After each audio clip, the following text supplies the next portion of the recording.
ఒక్కసారి కొమ్మూరి గోల్డ్ కి కాల్ చేయండి. తాకట్లో ఉన్న మీ బంగారాన్ని విడిపించి మార్కెట్ ప్రైస్ కి వాళ్ళు కొనుక్కుని మిగతా డబ్బులు మీకు ఇచ్చేస్తారు. రైట్, బ్రేకింగ్ న్యూస్ చూస్తున్నాం. మన టీవీ స్క్రీన్ పై కాబోయే భర్త వేధింపులకు యువతి బలైన ఘటన కడప పటేల్ రోడ్ లో జరిగింది. ప్రొద్దుటూరుకు చెందిన టెకీ షాజహాన్ తో యువతికి నిశ్చితార్థం జరిగింది. అయితే ఎంగేజ్మెంట్ దగ్గర నుంచి ఇద్దరి మధ్య ఫోన్ కాల్స్, చాటింగ్ జరుగుతున్నాయి. సో నిశ్చితార్థం అయినప్పటి నుంచి తన కాబోయే భర్త నుంచి ఆ యువతికి వేధింపులు స్టార్ట్ అయ్యాయి. నాకు గర్ల్ ఫ్రెండ్స్ ఉన్నారు, నువ్వంటే ఇష్టం లేదని, సో నిన్ను చూస్తే నాకు ఫీలింగ్స్ రావట్లేదని యువతితో షాజహాన్ చాటింగ్ చేస్తూ వచ్చాడు. మొదట్లో జోక్ చేస్తున్నాడులే అని పట్టించుకోలేదు ఆ అమ్మాయి. కానీ పదే పదే ఆ మాట అనడంతో మనస్తాపంతో యువతి అనంతలోకాలకు వెళ్ళిపోయింది. ఇంట్లో పోలీసులకు 12 పేజీల లేఖ దొరికింది. సో కేసు నమోదు చేసిన పోలీసులు దర్యాప్తు చేస్తున్నారు. వాస్తవానికి వైఎస్ఆర్ కడప జిల్లా అత్యంత విషాదకర ఘటన చోటు చేసుకుంది. ఉన్నత చదువు చదివి బంగారు భవిష్యత్తు ఉన్న ఒక యువతి కాబోయే భర్త మాటలకు మనస్తాపం చెంది మరణానికి పాల్పడింది. గవర్నర్ చేతుల మీదుగా పట్టా అందుకున్న ప్రతిభావంతురాలు పెళ్లికి ముందే ఎదురైన వేధింపులను తట్టుకోలేక తనువు చాలించిన ఈ ఘటన స్థానికంగా కన్నీళ్లు కురిపిస్తోంది. కడప పటేల్ రోడ్డు చెందిన రెహానా, 26 ఏళ్ల రెహానా విద్యాభ్యాసంలో ఎప్పుడు ముందుండేది. ఇటీవల ఎంఎస్సీ పూర్తి చేసిన ఆమె తన ప్రతిభకు గుర్తింపుగా రాష్ట్ర గవర్నర్ చేతుల మీదుగా పట్టా కూడా అందుకుంది. ఆమె ఉజ్వల భవిష్యత్తుపై కుటుంబ సభ్యులు ఎన్నో ఆశలు పెట్టుకున్నారు. ఈ క్రమంలోనే ప్రొద్దుటూరు చెందిన షాజహాన్తో రెహానాకు ఏడాది ఫిబ్రవరి 15న వైభవంగా నిశ్చితార్థం జరిగింది. షాజహాన్ బెంగళూరులో సాఫ్ట్వేర్ ఇంజనీర్గా పనిచేస్తున్నాడు. పెళ్లి ఖాయం కావడంతో వీరిద్దరూ అప్పటి నుంచి రోజు ఫోన్లో మాట్లాడుకోవడం, వాట్సాప్లో చాటింగ్ చేసుకోవడం ప్రారంభించారు. కొద్ది రోజులుగా షాజహాన్ ప్రవర్తనలో మార్పు వచ్చింది. రెహానాతో మాట్లాడుతూ నువ్వంటే నాకు ఇష్టం లేదు, నేను చూస్తుంటే నాకు ఫీలింగ్స్ రావట్లేదని మానసికంగా వేధించడం మొదలెట్టాడు. అంతేకాకుండా తనకు ఇదివరకే 4 గర్ల్ ఫ్రెండ్స్ ఉన్నారని, ఆమెతో జీవితాన్ని పంచుకోవడం ఇష్టం లేదని ఎలాంటి మొహమాటం లేకుండా మాట్లాడేవాడు. మొదట్లో ఇవన్నీ జోక్ అని రెహానా భావించినా అతడు పదే పదే అదే మాటలు అనడంతో ఆమె తీవ్ర భయాందోళనకు గురైంది. కాబోయే భర్త నుంచి ఎదురైన ఈ తిరస్కారాన్ని, వేధింపులను రెహానా తట్టుకోలేకపోయింది. ఇంట్లో ఎవరు లేని సమయంలో గదిలో ఫ్యాన్ కూరేసుకొని ఆత్మహత్య చేసుకుంది. ఘటనా స్థలానికి చేరుకున్న చిన్న చౌకు పోలీసులు అక్కడ 12 పేజీల సూసైడ్ నోట్ను స్వాధీనం చేస్తున్నారు. తన ఆత్మహత్యకు గల కారణాలను, షాజహాన్ తనను మానసికంగా ఎలా కొంగదీశాడో ఆ లేఖలో ఆమె వివరించింది. పోలీసులు చెప్తున్న దాని ప్రకారం రెహానా తండ్రి మంగళవారం పోలీసులకు ఫిర్యాదు చేశారు. షాజహాన్ వేధింపుల వల్లే తన కూతురు ప్రాణాలు కోల్పోయిందని ఆయన ఆవేదన వ్యక్తం చేశారు. పోలీసులు కేసు నమోదు చేసి దర్యాప్తు ప్రారంభించారు. పరారీలో ఉన్న షాజహాన్ కోసం గాలిస్తున్నారు ఇప్పుడు. సో ఒక ప్రతిభావంతురాలైన యువతి పెళ్లికి ముందే ఎదురైన వ్యక్తిగత వేధింపులకు బలి కావడం సమాజాన్ని ఆలోచింపజేస్తుంది. ఉన్నత చదువులు చదివిన వారు కూడా ఇలాంటి కఠిన పరిస్థితుల్లో ఒత్తిడికి లోనై నిజంగా ప్రాణాలు తీసుకోవడం చాలా దురదృష్టకరం. సో ఇంతటి విద్యావంతురాలైన ఆ అమ్మాయి చనిపోవడం నిజంగా వాళ్ళ తల్లిదండ్రులకు కలిసివేస్తుంది. వాళ్ళంతా గుండెలు అవిసేలా రోధిస్తున్నారు.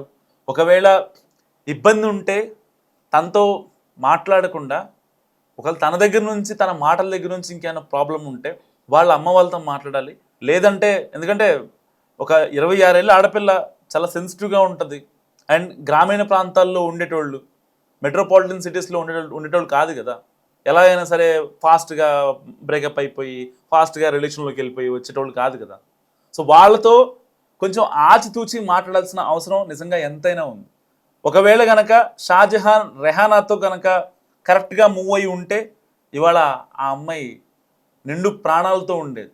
సో పదే పదే అంటుంటే జోక్గా అనుకుంది, కానీ దాన్ని కంటిన్యూ చేస్తున్నసరికి రెహానా తట్టుకోలేక బలవన్మరణానికి పాల్పడింది. షాజహాన్కి ఎలాంటి శిక్ష పడాలి? ఉరి తీయాలా, లేక కేసులు కోర్టులు అంటే కాలయాపన చేయాలా? రైట్, బ్రేకింగ్ న్యూస్ చూస్తున్నాం. మన టీవీ స్క్రీన్ పై కాబోయే భర్త వేధింపులకు యువతి బలైన ఘటన కడప పటేల్ రోడ్ లో జరిగింది.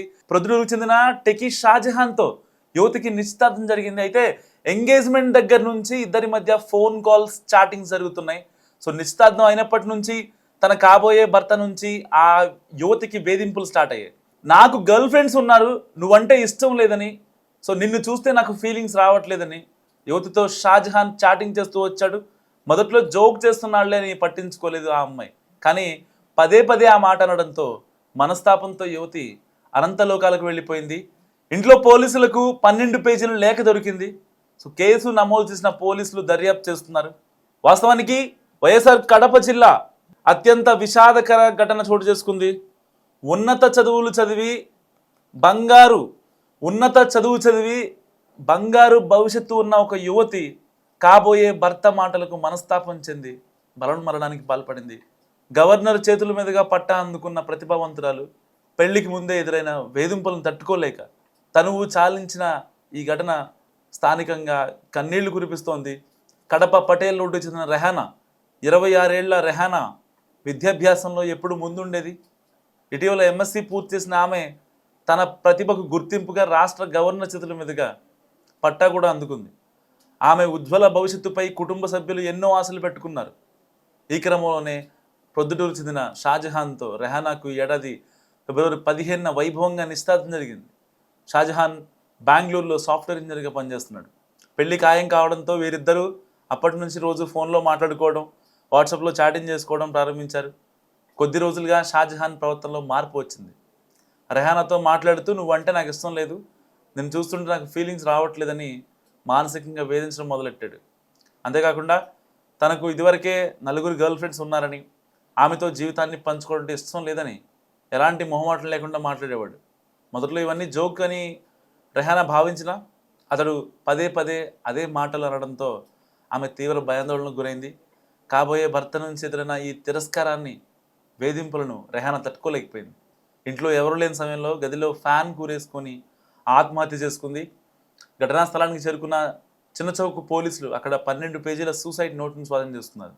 తన ఆత్మహత్యకు గల కారణాలను, షాజహాన్ తనను మానసికంగా ఎలా కొంగదీశాడో ఆ లేఖలో ఆమె వివరించింది.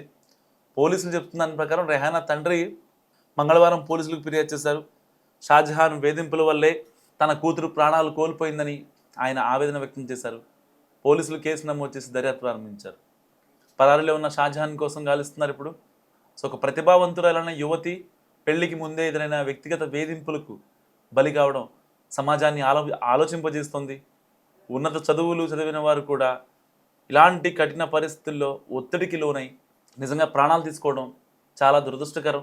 సో ఇంతటి విద్యావంతురాలైన ఆ అమ్మాయి చనిపోవడం నిజంగా వాళ్ళ తల్లిదండ్రులకు కలిసివేస్తుంది.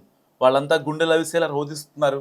ఒకవేళ ఇబ్బంది ఉంటే తనతో మాట్లాడకుండా, ఒకవేళ తన దగ్గర నుంచి, తన మాటల దగ్గర నుంచి ఇంకేమైనా ప్రాబ్లం ఉంటే వాళ్ళ అమ్మ వాళ్ళతో మాట్లాడాలి. లేదంటే, ఎందుకంటే ఒక 26 ఏళ్ళ ఆడపిల్ల చాలా సెన్సిటివ్గా ఉంటుంది. అండ్ గ్రామీణ ప్రాంతాల్లో ఉండేటోళ్ళు, మెట్రోపాలిటన్ సిటీస్లో ఉండేటోళ్ళు కాదు కదా. ఎలా అయినా సరే ఫాస్ట్గా బ్రేకప్ అయిపోయి ఫాస్ట్గా రిలేషన్లోకి వెళ్ళిపోయి వచ్చేటోళ్ళు కాదు కదా. సో వాళ్ళతో కొంచెం ఆచితూచి మాట్లాడాల్సిన అవసరం నిజంగా ఎంతైనా ఉంది. ఒకవేళ కనుక షాజహాన్ రెహానాతో కనుక కరెక్ట్గా మూవ్ అయి ఉంటే ఇవాళ ఆ అమ్మాయి నిండు ప్రాణాలతో ఉండేది. సో పదే అంటుంటే జోక్గా అనుకుంది, కానీ దాన్ని కంటిన్యూ చేస్తున్నసరికి రెహానా తట్టుకోలేక బలవన్మరణానికి పాల్పడింది. షాజహాన్కి ఎలాంటి శిక్ష పడాలి?